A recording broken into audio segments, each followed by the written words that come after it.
শোনেন, আমরা যেটা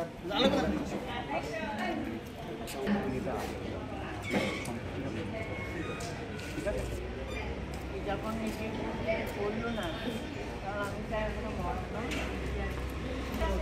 আমার বউ পারবে না, তুমি পারবে না, তাহলে আমার করবেটাকে আমাদের মা হওয়াটা কি পাপ করেছি, তাহলে পাপের এবার বিচারটা হবে।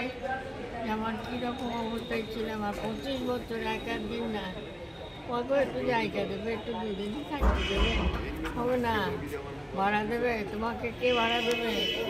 এই করে তাড়িয়ে দিয়েছে কুকুরের মতো, তাহলে যাবো কোথায়? ভেঙে পড়ুন না, আমরা আপনার ছেলের মতোই, আমরা সবসময় আপনার ঠিক আছে, ওইটাই তুমি করে দেন। ওরা যখন করলো না, ছেলে ওই যে মা বলি দেখি যে মায়ের কোলে মানুষ করে 3 ছেলের বিয়ে দিয়েছে, 2 মেয়ের বিয়ে দিয়েছে, তবে বাপ মারা গিয়েছে। আমাদেরই ব্যাপার দেখে দিচ্ছি। হ্যাঁ, আমি তো